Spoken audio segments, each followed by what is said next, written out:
It is time for the royal appointment. This is the Telegraph exclusive royal newsletter that comes out once a week. This week's comes to us from India McTaggart. Word on the street is that Camilla Tominey finally tracked down that new species of fungi and is getting an exclusive interview. She works hard for the money. I had another joke that I was going to do here, but I thought it might go too far. I'm going to tell you anyway.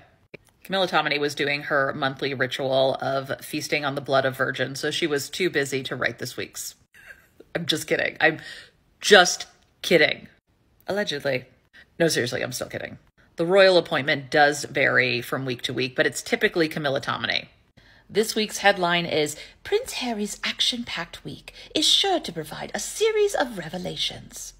I can't get over this fact that people want Harry and Meghan to go away, and yet the royal appointment, which presumably is about working royals, maybe, includes Harry and Meghan almost every week. They are either the focus or they are worked in somehow. It's a weird choice if you want to hype up the monarchy and continue its popularity or improve its popularity, whatever is the case. Anyway, back to the non-working royals. I can't tell if this week's is actually like neutral and fair or if the goalposts have been so far moved with what Camilla usually writes that this just appears to be fair. Fairer. The first line. The Duke of Sussex faces a significant week ahead, both in the UK and across the Atlantic, but he may face it alone. You know Tominey would have thrown in a marriage dig there. Like, you just know it. The big news is that Prince Harry is going to be back in the UK, and he's expected to be the first royal since the 19th century, first British royal, to give evidence in court. This is over his voicemail hacking claim that involves the Daily Mirror. It's anticipated to take up to 3 days, and he is also expected to appear in the witness box and be cross-examined by the Mirror Group.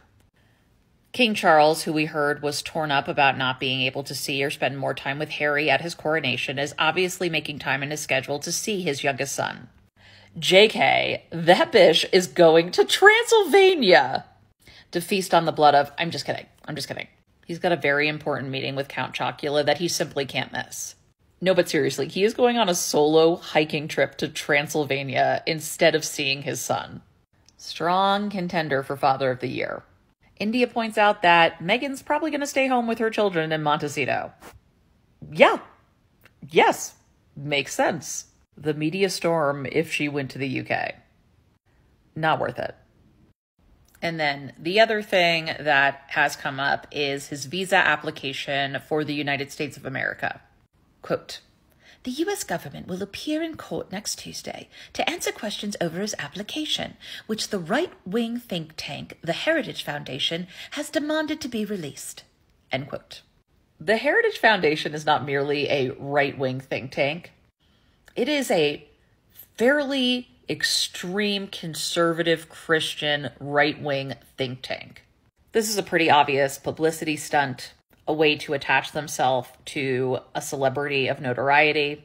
I think it's also a way to signal that immigration is a larger problem and they're just not attacking Black and brown people. But this is a fairly large can of worms to open.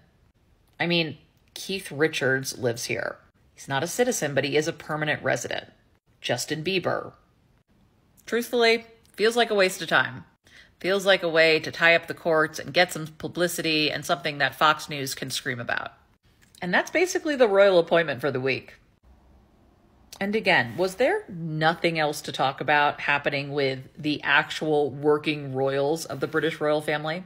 But needless to say, I am very, very interested in this court case that's coming up. Stay tuned for more.